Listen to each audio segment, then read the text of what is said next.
നമസ്കാരം. പുതിയ വർഷത്തിലേക്കൊക്കെ നമ്മൾ പ്രവേശിച്ചിരിക്കുകയാണ്. നവംബർ 30-ാം തീയതി വീട്ടിലേക്ക് അവിചാരിതമായിട്ട് പോകേണ്ട ഒരു ആവശ്യമുണ്ടായിരുന്നു. വീട്ടിൽ തിടുക്കത്തിൽ ചെന്ന് ഇറങ്ങി ഒരു ഡോക്യുമെൻറ്റ്സ് കളക്ട് ചെയ്യുന്നതിൻ്റെ ഭാഗമായിട്ട് പോയതാണ്.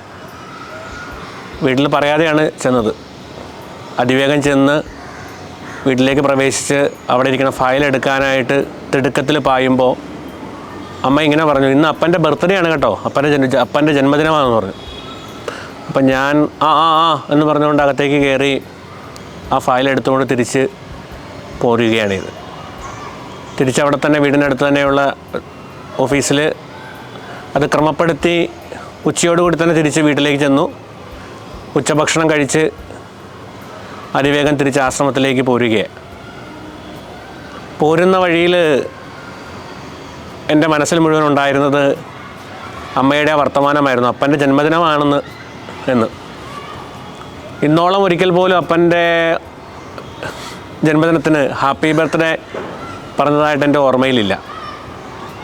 ഒരുപക്ഷെ അപ്പനത് പ്രതീക്ഷിക്കുന്നില്ല എന്നുള്ളതാണ് ഞങ്ങളെ സന്തോഷിപ്പിക്കുന്ന മറ്റൊരു കാര്യം.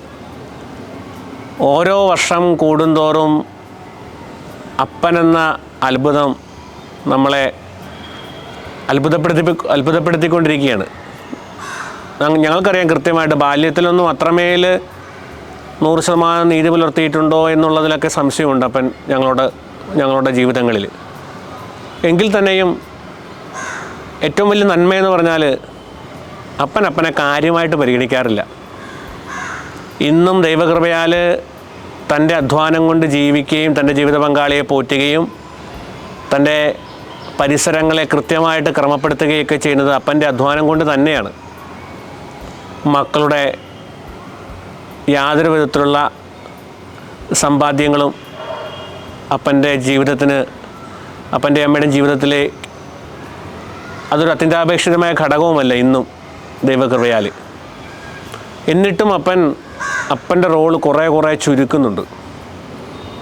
വീട്ടിൽ ആരെങ്കിലുമൊക്കെ എന്തെങ്കിലുമൊക്കെ കാര്യങ്ങൾ പറഞ്ഞു വന്നാൽ ഉടനെ പറയും മക്കളിവിടെയില്ല, അവരോട് ചോദിച്ചിട്ട് ചെയ്യാം എന്ന് പറയും. അവരോട് ചോദിക്കേണ്ട ആവശ്യമേ അത്രമേലില്ല എന്നുള്ളതാണ് സത്യം. കാരണം അവരുടെ ജീവിതക്രമത്തെ അവർ മുന്നോട്ട് കൊണ്ടുപോകുന്നത് അപ്പൻ്റെ സ്വന്തം അധ്വാനത്താലാണ്. അമ്മയൊക്കെ ഇക്കാര്യത്തിൽ തികച്ചും വിഭിന്നമാണ്.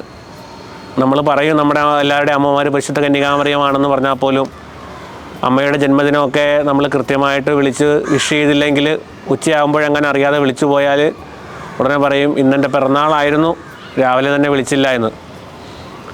ഞാൻ ഈ സംഭവം ഒരു വൈദിക സുഹൃത്തിനോട് പറഞ്ഞപ്പോൾ ആ സുഹൃത്ത് പറഞ്ഞത് ഇങ്ങനെയാണ്, എടാ എല്ലാ അപ്പന്മാരും ഇങ്ങനെയാണ്, നമ്മുടെ എല്ലാവരുടെയും അപ്പന്മാരുടെയും ഒരു പൊതു സ്വഭാവമാണിത്, അപ്പന്മാരൊക്കെ ഇങ്ങനെ തന്നെയാണെന്ന്. സ്നേഹമുള്ളവരെ, പുതിയൊരു വർഷത്തിലേക്ക് നമ്മൾ പ്രവേശിക്കുകയാണ്. നമുക്ക് കുറേ കൂടി ലളിതവും സുന്ദരവും ഭാരം കുറഞ്ഞതുമായിട്ട് ജീവിക്കണമെങ്കിൽ ഏറ്റവും എളുപ്പമായ വഴി എന്ന് പറഞ്ഞാൽ നിങ്ങളെ കാര്യമായിട്ട് പരിഗണിക്കാതിരിക്കുക എന്നുള്ളതാണ്. ചിലപ്പോൾ തൊഴിലിടത്തിലൊക്കെ ഒരു ക്രമത്തിന് വേണ്ടി ചില ഹൈറാർക്കിയൊക്കെ ഉണ്ടാകാം.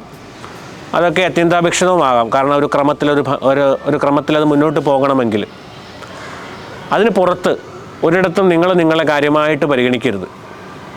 ഞാൻ വന്നപ്പോൾ എഴുന്നേറ്റ് നിന്നില്ല, എൻ്റെ ഫേസ്ബുക്കിന് ലൈക്ക് ഇട്ടില്ല, ഞാനിട്ട സ്റ്റാറ്റസിന് കമൻറ്റ് പറഞ്ഞില്ല, എൻ്റെ ബർത്ത്ഡേ ഓർത്ത് പാതിരാത്രി തന്നെ എന്നെ വിളിച്ച് വിഷ് ചെയ്തില്ല, എനിക്ക് വേണ്ടി വിശിഷ്ട വിഭവങ്ങൾ മാറ്റിവെച്ചില്ല.